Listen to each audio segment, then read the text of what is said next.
我肯定会买这台车，如果两台比的话。对我而言，我可能两台都不会买，感觉 mini van 会更划算一点。如果特斯拉有一天出了 mini van， 我肯定会买。Hello， 大家好，我们是一言不合就开车的 Amazing JJ。上一期我们做了 GLS 450的详细讲解，还没看的小伙伴们别忘了点击右上角观看哦。我对 GLS 其实还蛮满意的，很满意。这么大的 SUV 里面，它一直都是一家独大。可以理解，毕竟它坐起来那么舒服，它的驾驶感受也不糟，非常适合家庭开的车。但是它的同类型的欧洲品牌出了可以跟它媲美的一个车，就是我们身后的 X7。宝马 X7 的出现，终结了奔驰 GLS 在大型豪华 SUV 市场的一家独大。那对比 GLS 450，谁又能更胜一筹呢？不管是从它的品牌效益呀、驾驶感受啊和它的质量来看的话，它都是一个 GLS 的最强劲的对手。很多人对 BMW 这个牌子是有迷思一样的那种爱慕。其实 BMW 驾驶感受、驾驶乐趣当然是非常好啦，但是我们上次开那个 X6就被很多人骂。确实是 X6那台车在美国卖的就是不好啊，而且它的那个定位是很模糊的。那今天我们就看一看这个 X7 它到底怎么样，而且它能不能跟 GLS 媲美，赶紧去试一下吧。今天我们就选择2021宝马 X7 xDrive 40i 与之前试驾的 GLS 450 4MATIC 进行对比。被年轻化的趋势影响， X7 在厚重的造型下透露出一丝运动感，这一点在 GLS 450上还有待加强。xDrive 40i 采用的是 3.0 升涡轮增压直列6缸发动机。X7呢保留了 BMW 一贯的大鼻孔的作风，这个肾好大呀，非常大，会相对于 GLS 而言更运动一些，会感觉更凶一点。对，那 X7 本身标配的是21英寸的轮毂，我们这台车是有升级，然后是22英寸的轮毂，会感觉抓地性很好，很有安全感，是吧？这么大一个轮毂。电吸门是选配的 Premium Package， 要加2800美金呢。那这台车呢也是有小小的脚踏板在这边，但主要是给小孩用的，因为特别窄，就大人用的话就比较鸡肋。对，那我们来看一下后备箱的空间。好高啊！这个它跟 GLS 450一样的，也是可以调节它的升降功能，可以调节它后备箱的高低。那 X7 的后备箱呢，它空间其实也蛮大的，然后它的座椅也都是电动的，可以电动放倒。那我们来把它放倒，感受一下它后面的空间。哦，它的头会自己动哎，因为 GLS 第3排的靠枕是要手动的啊，这个而且比刚刚快一些，你没发现吗？对，感觉它反应没有那么迟钝。如果我要关第3排的话，它会自动调节第2排的位置往前走。那我们把第2排也放倒看一下，它会先调节第1排的位置。我感觉空间超大的哎！把 X7 后2排座位放倒后，容积达到了2120升，相对于 GLS 的2400升是小了一点点。那我要上来了。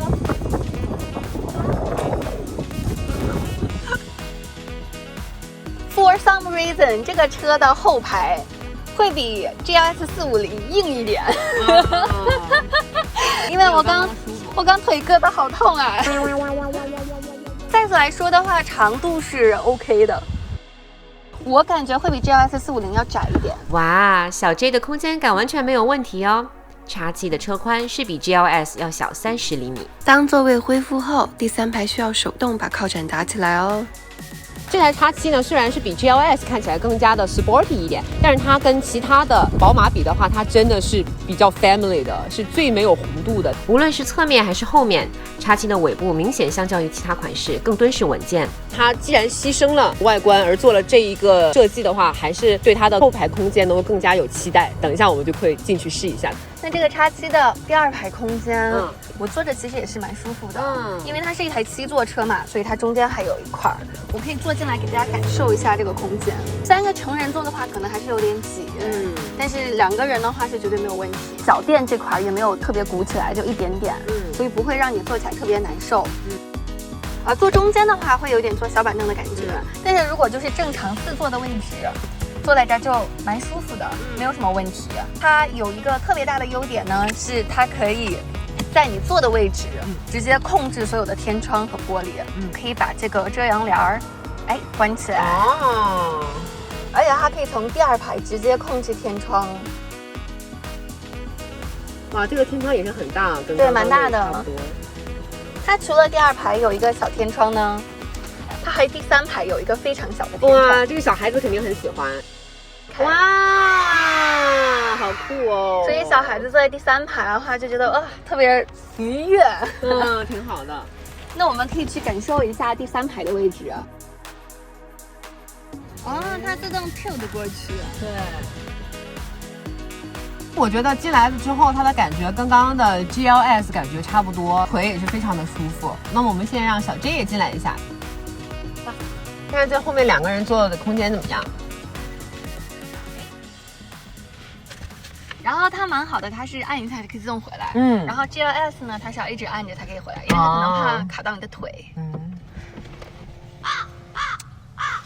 为什么有一种被束缚住的感觉？因为它这个是7座，它中间是有一个座位是把我们的视线全都给挡住了，所以这边感觉特别的有禁锢感。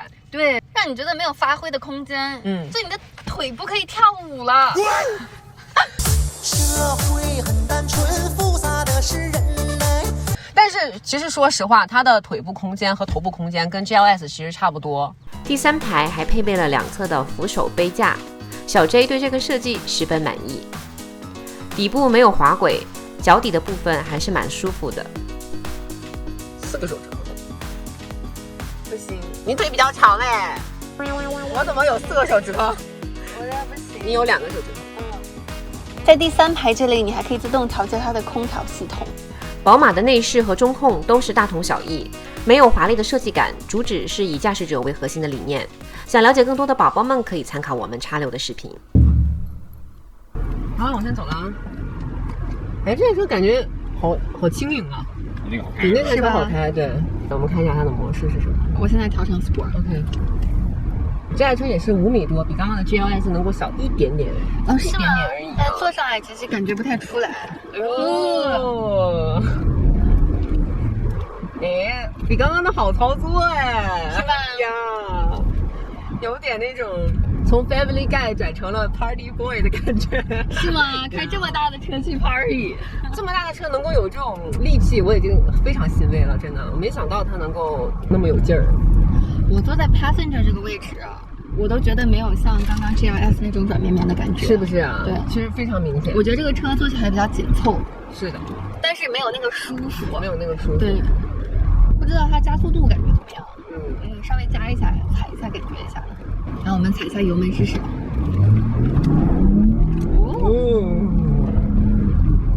哎，我听到的声音。对，有点。它加速度好像还行，还行。那么重的一台车，非常好。会有一点推背感。然后给你换一下，换成 Comfort Mode。Comfort Mode 它就软乎一点，忽悠了一点。有一点点，没有那么紧凑了。对。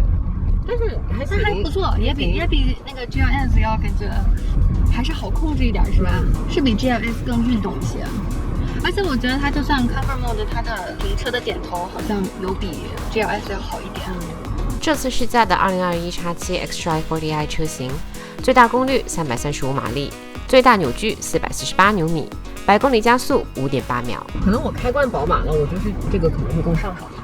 但是我说实话哈，我觉得宝马坐起来的话，真的感受没有 Mercedes 舒服。那 Mercedes 当然有钱人老板坐的嘛，不是你说的吗？你说 Mercedes 就是老板坐，然后有人就留言说你不会说话就不要说，你可以不要看啊，又没有强迫你看。对了，开始搭，他又紧了我一下。对啊，因为他要保护住你啊，不是 BBA 都这样吗？刚刚那个 GLS 就没有啊？有吗？有，但是没有这么紧。对，这个紧的一下让人觉得还有一点，不要那么暴力。我现在调的是 Comfort Mode， 然后我把它的那个 Air Suspension 还放的比较高嘞。还挺舒服的。舒服哈。那你觉得跟刚刚的 GLS 比起来呢，舒服度呢？因为我刚刚 GLS 开的是 Sport， 我觉得它跟 GLS 的 Sport 开起来差不多啊。看它的 Comfort Mode， 所以X7的 Comfort Mode 跟刚刚的 GLS 的 Sport Mode 看起来差不多。对，我也有这种感觉，是吧？对。那我把它调成 Sport Mode 看一下，你试一下我刚刚的感觉。让我把它调低一点，调到最低。Oh yeah！ 如果我家里人口够多的话，其实我会考虑X7吗？我会考虑的。反正不会考虑X6就对了。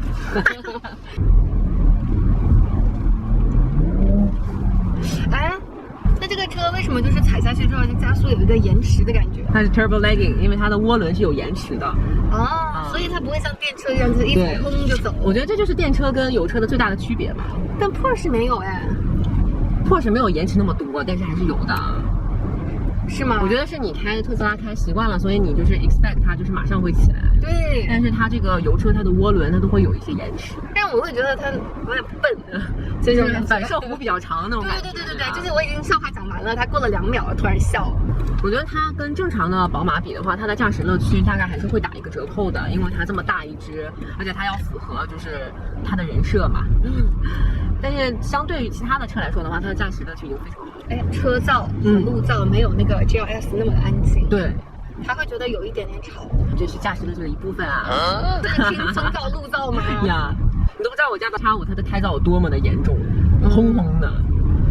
对，但我不是很喜欢。对，我知道了，你是比较喜欢当老板的感觉，比较优雅一点。对，我就比较 ghetto 一点。你可以当我的司机。你放心吗？你坐过我的车，放心。现在宝马它的 retail price 是73900，然后就是乱七八糟加了一些选配之后是83695，所以比刚刚那个还便宜一点。但我肯定会买这台车，如果2台比的话。但我觉得对我而言，我可能2台都不会买。因为我觉得说，如果说自己一个人或者2个人的话，根本不需要这么大的车。然后如果有小孩的话，感觉 mini van 会更划算一点，就更实在一点。啊，你说 van？ 对，你会选 van？我会选 van， 我是一个非常务实的人。我本来是一个就是一个没有驾驶感受的人。如果特斯拉有一天出了 mini van， 我肯定会买。我会觉得说，你看它又省电，然后又是横拉门，然后小孩又方便，它空间又大。我跟你讲，我是打死都不会买 van 的人。是觉得丑吗？丑。对，它是丑。我可以选 pickup truck， 我也不会选 mini van。我就是这么一个人，跟你完全相反。所以你就是一个注重外表，不太注重内在的人。原来我们是那么的不同。对，就是我觉得没有想到，我觉得是性格不同，然后这方面不同，导致我们对男人的审美也非常不同。你看，我就是一个从来不注重外表的人。那我们这次试驾也到此结束了。我觉得这2台车呢，我们都非常满意，其实都是在我们的预期之内。宝马这台车的驾驶感受上会让我有一点惊喜。因为是先驾驶了 GLS 嘛，然后再试驾这一台，会觉得哇，它怎么可以这么大一台车，然后还稍微更运动一点。今天的试驾接近尾声了。这台车拥有全景停车摄像头系统和停车辅助系统，挺好的，没问题。所以就算是平常不开大车的女生，都可以轻轻松松的安全停车。2台车我们都试驾完了，个人来说的话是很满意的2台车。如果你要选一台，宝马。我觉得它可能性价比会更高一点。对，而且驾驶乐趣高。那你呢？你会选哪一台？如果一定要选，我可能会选 GLS。I knew it。因为我基本上不开车，我只是想坐着舒服。你是个老板，我是个司机。